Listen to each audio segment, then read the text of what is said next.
कांग्रेस की यूपीए वाली सरकार में एक के बाद एक बड़े घोटाले हुए। दिल्ली की 123 प्राइम प्रॉपर्टियां वक्फ के नाम हो गई, लेकिन कांग्रेस को फिर भी 44 सीट मिल गई। सत्ता के जाने के बाद भी कांग्रेस देश विरोधी कांड करती रही, लेकिन कांग्रेस ने 2019 में 52 सीटें हासिल कर ली। तो ऐसा क्यों है? इतना खराब रिकॉर्ड होने के बावजूद लोग कांग्रेस को क्यों वोट देते हैं? वहीं दूसरी तरफ मोदी जी की सरकार को चुनाव जीतने के लिए क्या नहीं करना पड़ता। कांग्रेस और आप सिर्फ एक हज हाउस बनाकर सालों तक चुनाव जीतती रहती है, लेकिन भाजपा 500 साल पुराने ऐतिहासिक राम मंदिर को बनाने के लिए कोर्ट में भी लड़ती है, उसका निर्माण कार्य का भी जिम्मा उठाती है। इसके बाद भी चुनाव जीतने के लिए मेहनत करनी पड़ती है। वहीं अगर दूसरी पार्टियां मंदिर की जगह किराए ढांचे को बनाने की केवल बात भी करे तो उन्हें शायद 100 सालों तक वोट मिलता रहेगा। राजस्थान में भाजपा के राज में पहली बार गौ मंत्री बनाया गया और गोपालन विभाग की स्थापना की, लेकिन फिर भी 2018 में चुनाव हार गए। और आज सब जानते हैं कि राजस्थान में गहलोत सरकार में गौ तस्करों को खुली छूट है। कांग्रेस 300 साल पुराने मंदिरों को तोड़ रही है, चुनावी वादे नहीं पूरे कर पा रही है, लेकिन फिर भी उसे 10% वोट तो ऐसे ही मिलेगा अपने वोट बैंक के चलते।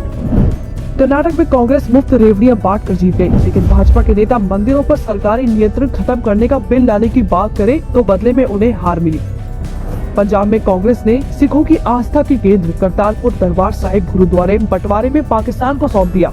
उसे 2019 में मोदी सरकार ने भारतीय सिख करतारपुर गुरुद्वारे के दर्शन कर पाए, इसके लिए दुश्मन देश से समझौता करके एक पूरा कॉरिडोर बना दिया। लेकिन फिर भी पंजाब में रेवड़ियां जीत गई, और ये कोई पहली बार नहीं है, शुरू से ही ऐसा होता आया है। भाजपा देश हित लोगों के हित में काम करती है, लेकिन उस काम को वोटों में बदल नहीं पाती। 1998 के समय अटल जी की सरकार में पहली बार आदिवासियों के लिए एक अलग मिनिस्ट्री बनाई गई। भारत ने परमाणु टेस्ट किए और तो और अटल जी देश के कोने कोने को जोड़ने वाला क्वाड्रिलेटरल प्रोजेक्ट लेकर आए, लेकिन उन्हें मिला क्या? वोट्स की मार, और विपक्षियों ने मिलकर उनकी सरकार गिरा दी। लोग बेहतर इंफ्रा जो लॉन्ग टर्म में फायदेमंद होगा वो छोड़कर जो पार्टी फ्री की बिरयानी टीवी स्विच देती है उसको चुनते हैं। पीएम मोदी ने भारत का वर्चस्व कहां से कहां पहुंचा दिया कि कल तक हमारी आलोचना करने वाले आज भारत की तारीफ करते नहीं थकते। लेकिन विपक्षी अगर मौलवी और इमामों की सैलरी में बढ़ा दे तो वो जीत जाते हैं। मोदी जी ने गरीब से लेकर उद्योगकारियों के कल्याण में अनेकों योजनाएं बनाई और सिर्फ कागजी नहीं, उन्हें कोने कोने तक पहुंचाया। लेकिन कांग्रेस वक्फ बोर्ड को कब्जे की छूट देकर भी जीत जाती है। आज इंफ्रास्ट्रक्चर में भारत अमेरिका यूके की बराबरी करने जा रहा है, लेकिन हमारे देश में वोट उसे दिया जाता है जो सबसे ज्यादा रेवड़ियां बांटता है।